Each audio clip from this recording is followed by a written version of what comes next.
And this is a Pod-style pop-up studio at PodFest, almost a tongue twister today. We're having Mohamed Helmy in our studio as the next guest, and Mohamed is the stand-up comedian and has grown his audience up to 1 million on Instagram. That's just the one that I've noticed, but we'll ask him how big is his audience out of comedy videos. Mohamed, welcome to the studio. So Thanks. How are you today? How are you at PodFest? Oh, good. I'm fantastic. How are you doing? I'm enjoying the fact that so the PodFest actually brings together the entire industry, and not only the media people, but also creators like yourselves. Yes. What do you find valuable for yourself here at the PodFest? Actually, this is my third edition of the PodFest. I always enjoy being here. So much connections, so much people to learn from, and those who share the same interest as you. I love it. I love being here every year.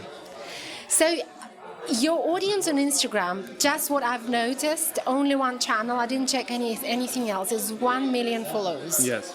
How did that happen? Consistency. Posting a lot day after day. My podcast is called Izan A'azzai, but the podcast isn't the first thing that I did when it comes to media or the entertainment industry. I started as a comedian on YouTube. Many people don't know this piece of info. Then I upgraded from my POV. It's an upgrade to a stand-up comedian, a live performer. After that, I started to grow in different aspects. So I started my podcast, and that's it.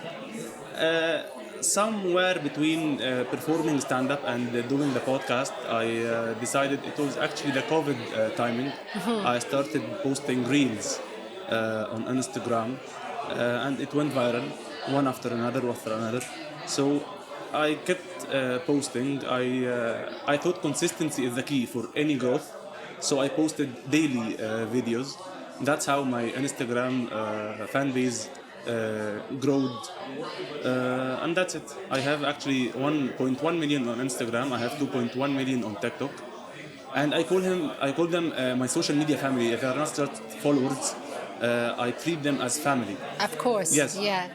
How did you find? Was there any specific topic that went viral, or was it just by accident? Anything that was funny that went viral? How did you find that one? Actually, I don't think it's an accident. Going viral has some pillars. The Egyptian people, the Egyptian crowd, love the relationship jokes. Mm-hmm. Love the whatever relationship you're in. It's not just you and your girl. Yeah. It's you and your mother, you and your father. Whatever. When it comes to the household, the Egyptian people love it. Right. Yes. So how did you find that niche? You grew with that? Were you a comedian? Are you a professional comedian? How did you come to that niche of being a comedian overall? I've always been a fan to stand-up comedy. I've always been a fan. I watch stand-up since I was a kid.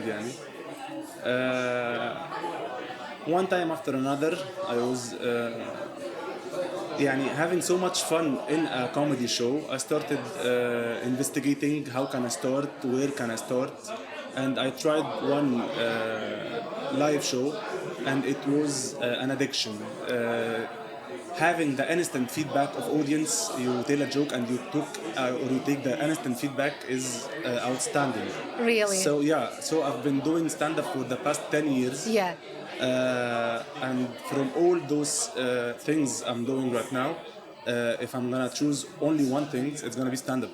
I enjoy live performance. I enjoy telling people jokes. It had this adrenaline / joy of telling joke and take an instant feedback. So your Instagram and TikTok audience, is this now a business for you? Yes, somehow big brands approach, and I'm actually very picky when it comes to collaborations and when it comes to ads. I choose the brands that looks like me, that I'm not gonna act or do something extra, which is not my type of content, to just satisfy a brand. So whatever brand come approach, I make sure that we both have and share the same vision. And yes, lately it's become a good business for me. Yes. How do you think brands can integrate their products, their services, their probably brand name into a content like yours? Actually, what happened is very simple. Brands always look for people who have huge reach somehow. Yeah. So they approach. We share same idea, like I told you. We talk about what are the insights they need from me. What should I hammer on? Do they need a video? Do they need a reel? Do they need a static post? And we try to come up with the best video or the best outcome from either ways. So that's it. Brands need to be close to the audience, and close to the audience is by hosting or sponsoring podcasts, by sponsoring social media figures. By that, it's become a bit or a much easier things for brands. Yeah, definitely. So advertising something through a brand like yours, through your own voice, through your voice, for example, the one that you have already, probably will be seen as more natural than if you push it directly through a website or an advertising, for example, 100%. isn't it? Yes. So do you see a huge potential from that perspective here in the region specifically? 100%. Actually, the Middle East podcast industry and media industry is growing enormously. So I see a very, very good potential in the Middle East, not only for the podcast or the Middle East podcast, for the Middle East media in general. Do you have any specific examples of brand being integrated into your content? If you can give us an example, just one at least. Yeah, I did a campaign for Uber. I did a campaign for many brands. I think real estate brands or real estate developers are much interested in my work, and I do stand-up tour. I'm actually touring right now. I have a new special called Globally Local. Nice. And I have a developer or a real estate partner called Madinat Masr.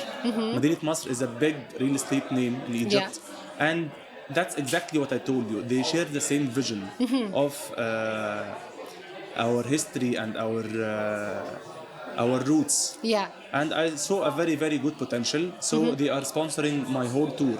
Nice. Not only that, I did so many campaigns for Madinat Masr, and that's how we met, through stand-up comedy, the roots, my basics, like I told you. Okay, that's Yes. amazing. So, and just to wrap up this conversation, do you want to ask? Do you want to send a message to potential advertisers, the brands? How can they benefit from your platform? We always talk. We have this room of connection.